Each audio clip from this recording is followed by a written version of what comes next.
This is a tricky gig, isn't it? The final one before, and you've been here for long enough already, so I'm not going to keep you much longer, I promise. Even though those of you who know me will think I'll go on a bit, I will try not to.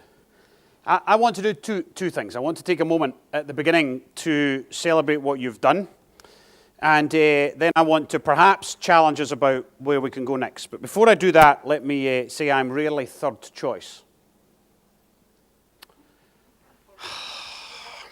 For this gig. I'm the third choice for this gig. It's absolutely true. I was the third choice, and if I couldn't do it, you were next. I'll tell you where you are in the hierarchy, Rooney. Since you mention it. The reason I tell you I was third choice is the two people before me would quite genuinely like to be here. They're not here for very different reasons. The Cabinet Secretary for Health and Wellbeing is not here for startlingly obvious reasons. He's out campaigning for a yes vote, and he often says things are important to him.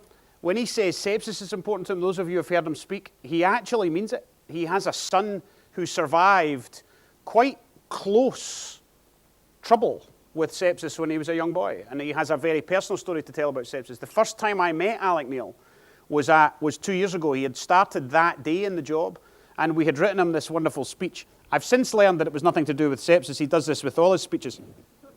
And he left it on the seat and we now don't waste our time writing them anymore. And he got up and he told a very personal story. Some of you were there about his family. So he is genuinely sorry he can't be here. He would have liked to be here.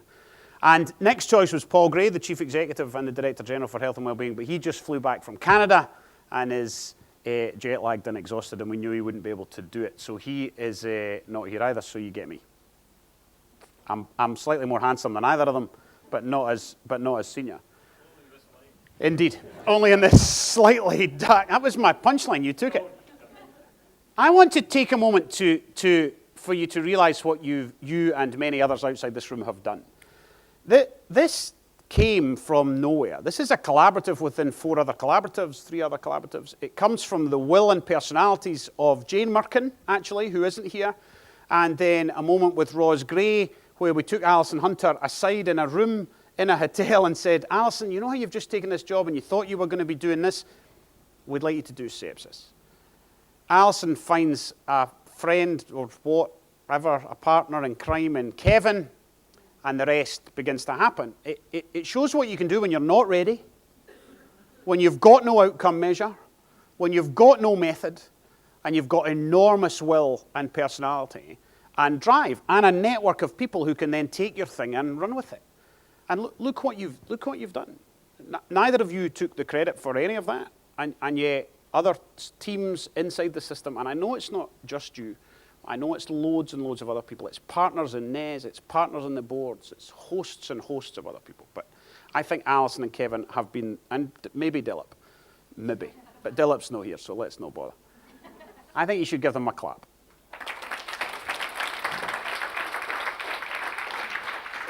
So how have we done it? And this very, very quickly, and others have perhaps illustrated this better than I can. Well, we've given the stakeholder group, whether they are families, whether they are third sector organisations, whether they are patients, whether they are workers, we've given them a vision, we've educated them, we've used only the best evidence we can find. We've sustained those changes, we haven't gone away. People are used to temporary improvement and then the thing disappears. We don't go away. Even the critical care community have realised we don't go away. We are relentless, absolutely relentless. We've added in elements that have linked them together. So now you go to safety briefings at York Hill and you hear them talk about septic children. You hear them talk about the kids who are inside the sepsis collaborative. They don't say, I've got a child inside the sepsis collaborative. That's not how it works. But you hear in the safety briefings talk of sepsis in some of the kids. It gets integrated into the mainstream working. And we've done it by collaborating. We've done it outside our traditional tribes. And sepsis links all the tribes together. It's one of the things that gets everybody excited or focused on a thing, whether you are a carer of a kid who's sick or a family member. Berwick would describe our method, and some of you have seen these 2 slides before. Did you know he didn't get elected yesterday as governor of Massachusetts? Damn it. some other less adequate person won. He would say that it's successful because you follow these criteria. You set very high goals, you bring people together, you are relentless in your methodology, you bring patients and families into the game, you don't do it without them. You go and get the numbers, and you've just seen a whole host of numbers. You put a clock on it, and that clock is running even in this year, and you get the narrative. And you've heard Linda has, I don't know if it comes naturally to Linda, but Linda has learned that storytelling technique, whether she's learned it in her life or in her professional development. But the story of her kid is compelling. It brings it to life. You've seen these before.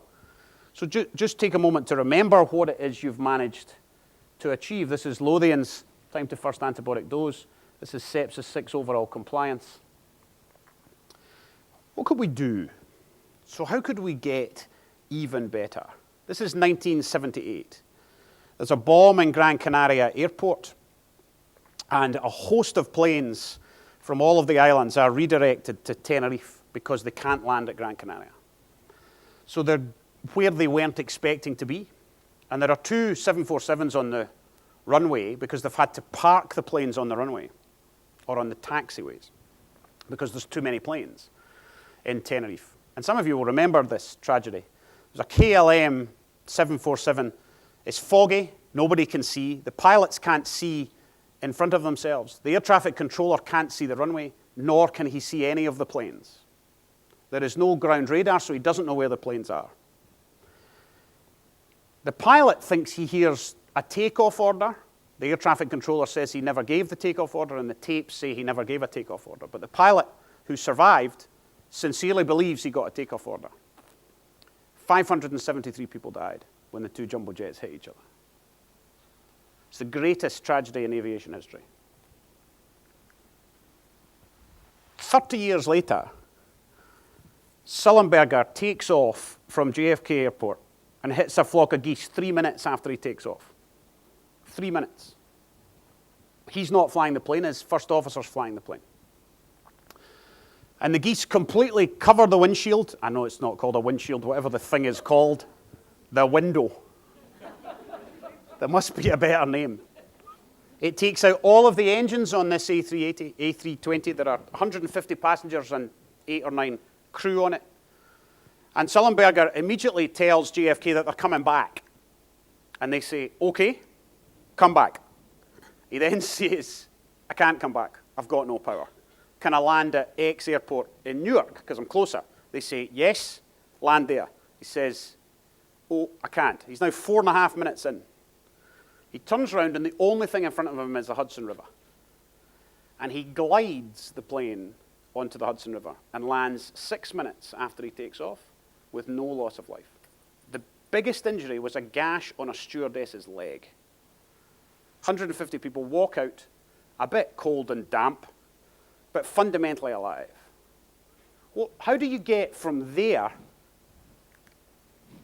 to there? So I think we're in that journey, but I don't think we're there. I don't think we're done. And the airline industry isn't an exact metaphor and an exact analogy. I know we can't do it. But they did 2 things. They introduced human factor checklists. They introduced things that were forcing functions for change. And that's partly what you've done inside your system. And the other thing they did was human factors training. You know that you can't say takeoff in a cockpit. You're not allowed to say the word takeoff in a cockpit since that Tenerife disaster. The only person who's allowed to say takeoff is the air traffic controller at the moment he or she authorizes takeoff.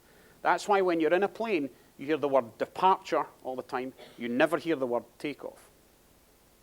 Everywhere in the world, every single plane, every single airline. How do they get that critical language? You heard talk of critical language. How have they embedded that critical language in the way they design their systems? Is that because they've taken away the autonomy of the really clever pilot and they've made him into a robot? Like we hear from, no, of course it's not. Using the pilots to be clever and do what pilots do.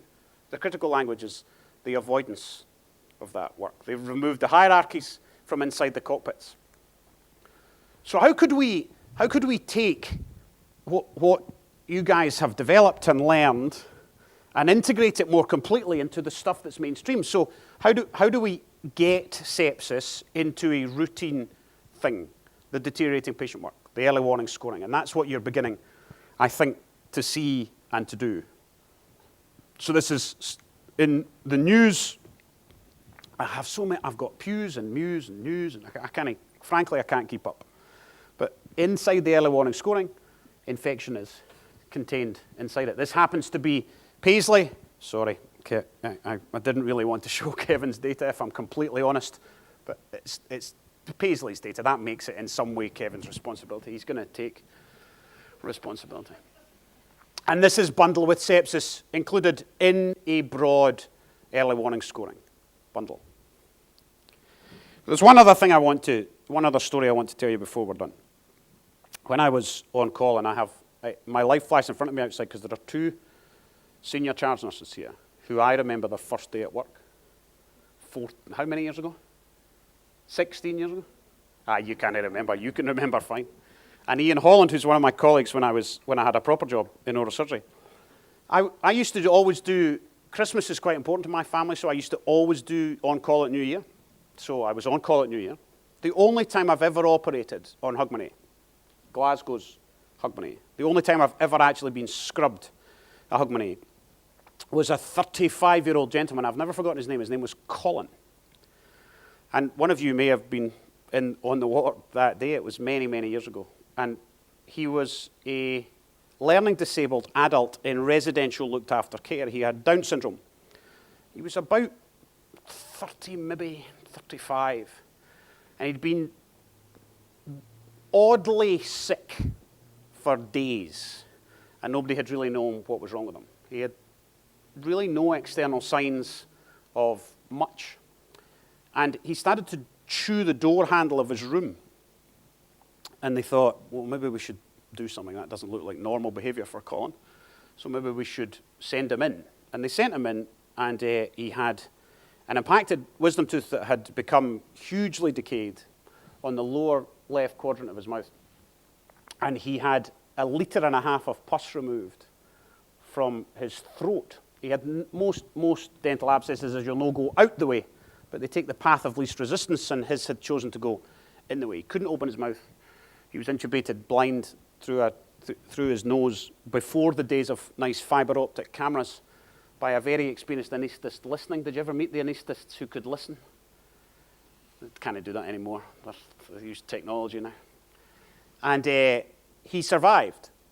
He survived despite our best attempts, despite our best efforts. The worst bit of the story is the only person I could shake hands with was the flipping SHO, who was an ugly guy. Opposite me at midnight when the bells rang, he and I were the only ones scrubbed. We were the only ones who could speak to one another and give each other a wee kiss. And I've never forgotten Colin, and Colin reminds me all the time that sepsis is complex, it's difficult, it doesn't always happen in middle-class families who arrive neatly measured and their temperature known and their history neat and known. It's more complex. It's much, much more complex than that. Even in those that present well, it's more complex than that.